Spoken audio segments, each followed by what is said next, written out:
Estimados amigos colombianos, les tengo dos noticias importantes. La primera, el gobierno canadiense creó un defensor del pueblo para atacar las violaciones de derechos humanos cometidas por compañías canadienses en Colombia. Primera noticia. Segunda, ya después de muchísimo tiempo voy a por fin poder terminar el informe de 400 páginas. Y con este informe de 400 páginas, lo que pasará es que el expresidente Álvaro Uribe Vélez irá a prisión después de haber estado en el poder en forma ilegal durante 15 años. Él debió haber estado en el 2002, pero por fin irá a prisión. Así que comencemos.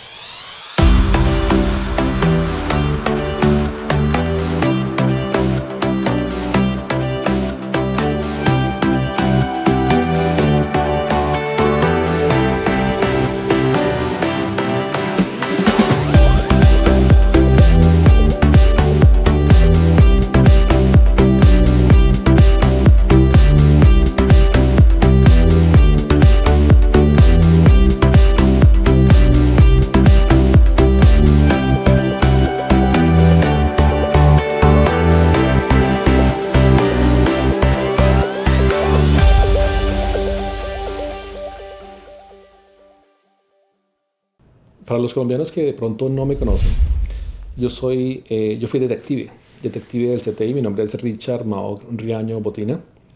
Fui detective del CTI en el año 2002, detective del CTI de la Fiscalía, y allí, por orden judicial de la fiscal Amelia Pérez Parra y del director del CTI, Ismael Trujillo Polanco, investigué la infiltración paramilitar más grande del mundo, que luego más adelante el mundo conoció como parapolítica.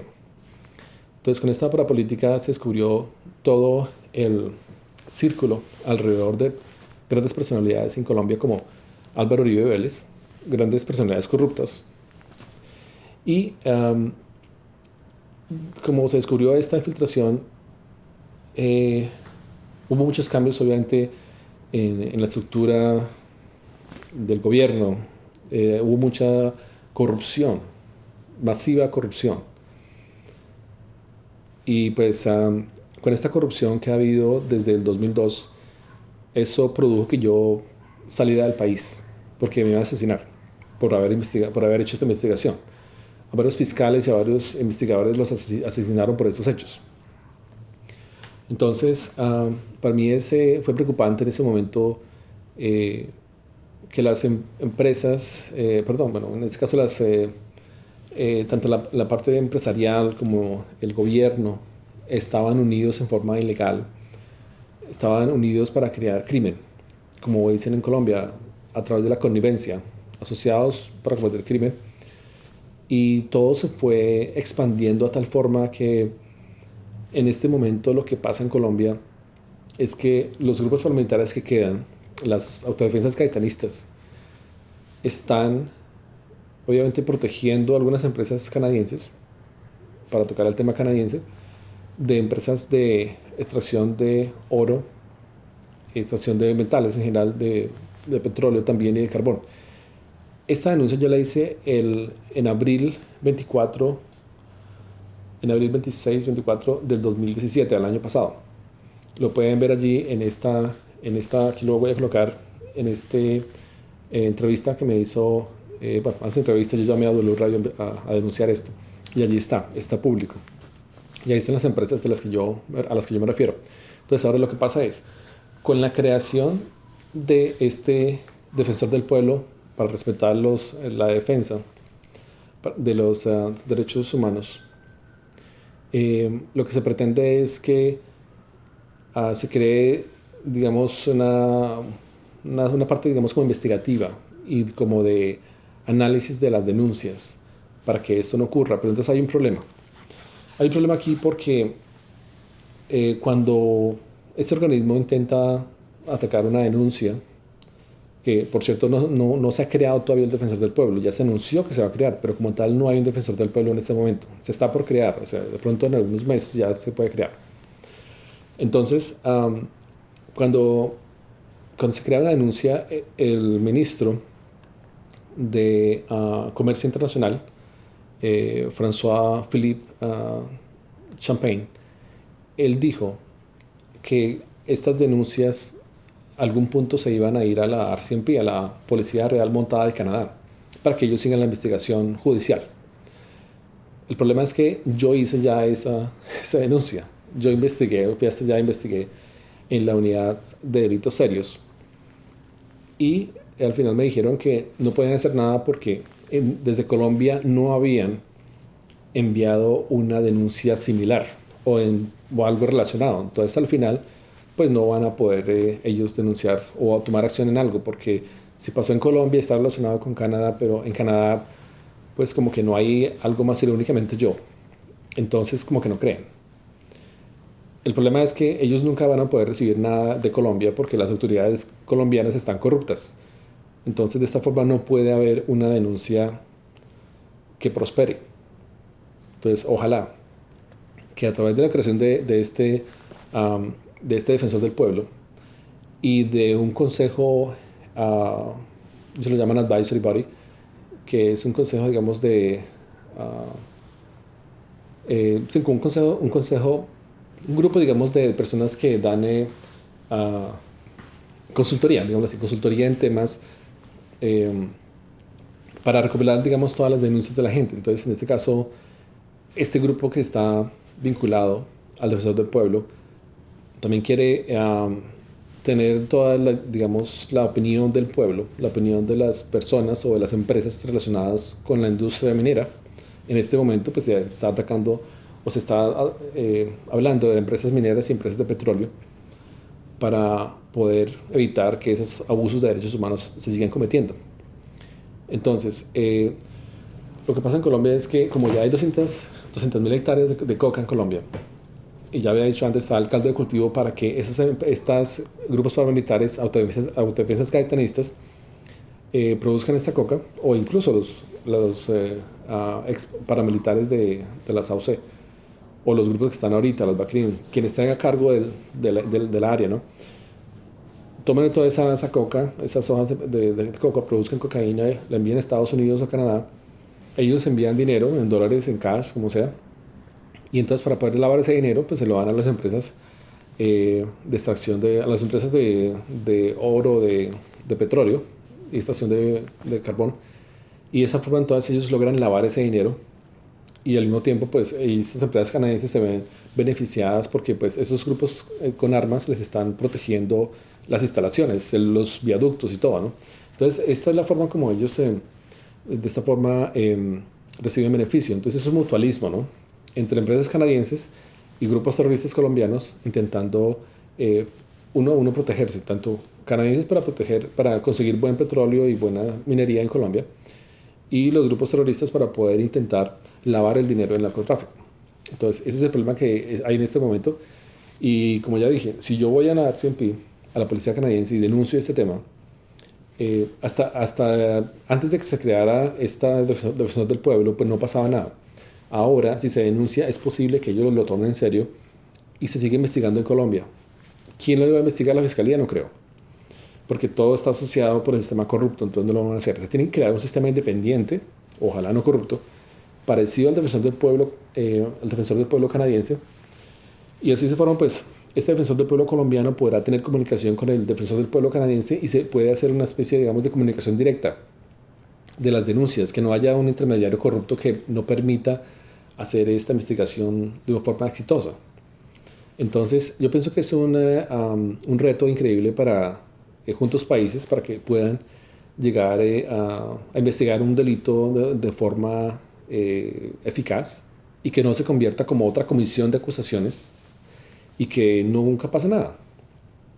Entonces, esta ha sido una noticia que me alegra que por fin se haya dado, tanto por las personas que han enviado denuncias desde Colombia o a las autoridades colombianas, y por mi parte también que he denunciado.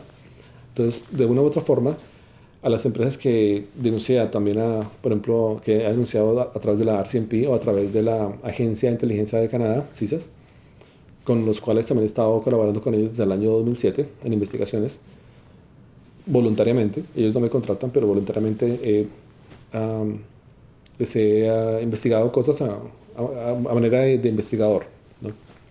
Entonces, yo pienso que Ah, en el pasado, cuando yo denuncié, incluso CISAS, la agencia de inteligencia, decía que este problema no era un problema de seguridad nacional. Entonces, si no es un problema de seguridad nacional, ¿quién lo va a investigar? Porque se ha creado como una gran bola de nieve, como dicen, poquito, poquito, poquito, hasta que se quede grandísima. Y ya está grande. Hay 200.000 toneladas, 200.000 hectáreas, perdón, de hoja de coca en Colombia para producir gran cantidad de cocaína. Y todo eso se va a enviar a Estados Unidos y Canadá, principalmente. Y todo ese dinero se va a recoger y pues se va a lavar a través de las empresas que no les importa tener 1 o 2 billones de dólares más en producción. ¿Quiénes son las empresas mineras? Las empresas mineras y de petróleo de Colombia. Canadienses, ¿no? Que están en Colombia. Entonces, como les digo, eso es un negocio redondo ahí que pues van a... o sea, que no va, digamos, o sea, es difícil, digamos, de manejar. Ellos intentan atacar el problema de derechos humanos, pero hay un problema más grave, que es la corrupción unida con empresa, con unas grandes multinacionales. Entonces, es difícil de atacar. Eh, para los que quieran saber cómo es el problema minero, aquí les dejo la descripción de Jorge Robledo, él lo explica muy bien. En 3 minutos, básicamente, él comenta que los políticos corruptos le dieron pues todas las tierras casi por gratis a los canadienses. Y pues como había unas políticas, unas regulaciones en Colombia, pues básicamente los canadienses llegaron con sus empresas y dijeron, bueno, aquí deben esta tierra por estos centavos y esas comisiones para los políticos corruptos. Y los canadienses tienen estas tierras y todas las regalías de esa producción minera y petrolera, pues es muy grande, es sumamente grande y a Colombia no le queda nada. Además que Colombia también le da incentivos de impuestos. Entonces, sumando los incentivos de impuestos más las regalías, que son los ingresos pues, por este hecho de explotación, de extracción, pues es muy grande y Colombia pierde. O sea que al final las tierras fueron casi dadas que gratis a Canadá. Entonces Canadá, pues como país desarrollado, ojalá tenga una especie, digamos, de ética en el sentido de considerar de que no se puede aprovechar de un país que no tiene ese tipo, digamos, de regulaciones. Si ellos ya saben cómo explotar una tierra, pues bueno, ayuden a que esa tierra esté protegida desde el punto de vista ambiental y también desde el punto de vista de respeto de los derechos de los pobladores de esa región. El caso de Segovia y de Remedios, en donde había otra empresa que quería apoderarse de esa área y expulsar a todas esas 618 familias que vivían y que dependían de la extracción minera. Pero pues un fallo de las autoridades de Antioquia dijeron que no. Entonces aquí le voy a colocar también este fallo para que ustedes lo lean. Dijeron que no, entonces de esta forma entonces se protegió esos pequeños mineros informales que estaban allí, que se estaban medio organizando, pero están allí desde hace mucho tiempo, y que no venga otra empresa grande pues, a intentar desalojar, ¿no? Entonces, esa parte de protección de derechos humanos, ahí en esa parte funcionó bien. Y pues bueno, en general, ojalá, digamos, este sistema transnacional se logre articular de buena forma, para que, de nuevo, haya una buena comunicación entre Colombia y Canadá respecto a estos crímenes y no se quede en el limbo jurídico sin saber a quién pertenece, porque esta iniciativa del defensor del pueblo canadiense en hechos de derechos humanos se creó básicamente porque la Comisión Interamericana de Derechos Humanos ha estado insistiendo a Canadá que se cree un organismo independiente para atacar estas denuncias de los países afectados en contra de Canadá, de las empresas canadienses. Y desde 2013 hasta 2017, excepto el 2016, que no presentó esta propuesta, la Comisión Interamericana de Derechos Humanos logró finalmente que se creara esta figura de defensor del pueblo y así pues lógicamente va a haber esta defensa de derechos humanos y ellos hablan también de indemnización a las personas a las víctimas en Colombia que sufren esta violación de derechos humanos. Entonces ojalá todo salga bien y pues que finalmente con mi reporte de 400 páginas pues Álvaro Uribe les vaya a prisión. Si él va a prisión se cae también toda una red internacional de tráfico de armas, de cocaína. O sea, es bastante el impacto que puede tener a Álvaro Uribe Vélez en prisión. Entonces, aquí está el reporte de lo que tenía que decir, de las dos grandes noticias. Entonces, les deseo muy buen día, gracias por escucharme y esperen muy pronto ya mi informe. No lo voy a publicar, no lo voy a hacer público ahorita en este momento, voy a enviarlo a la Corte Penal Internacional y a la Comisión Interamericana. Si ellos no responden, especialmente la Corte Penal Internacional, que ya lo ha tenido desde 2007, ya ha tenido las bases de datos, pero ahorita voy a enviarle la información detallada de los cruces que no lo tienen. Entonces, si ellos no responden, yo lo voy a publicar en Wikileaks, para que todos lo tengan, para que todos tengan ese reporte y ojalá los periodistas sepan de forma responsable poder administrar esa información, para que pues de esa forma se haga justicia en Colombia, porque las instituciones a veces internacionales a veces no funcionan. Digamos que la CPI en cierto momento no funcionó y por eso Rusia se retiró de la CPI. Entonces, ojalá funcione y que haya justicia en Colombia, porque los colombianos ya estamos de verdad cansados de esperar y esperar y esperar. No solamente los pocos honestos en la política colombiana o en el sector judicial, sino también los exiliados. Nosotros estamos aquí, pues, lejos de Canadá, lejos de nuestras familias, de nuestra gente, nuestra tierra, nuestra casa. Y pues también extrañamos algún día de pronto poder volver o poder ver Colombia en paz. Y ese es el principal objetivo. Y por eso estoy aquí en Canadá desde hace 15 años, intentando que las cosas estén mejor. Entonces, de nuevo, gracias a todos por escucharme y esperamos que tengamos una mejor Colombia cada día. Gracias.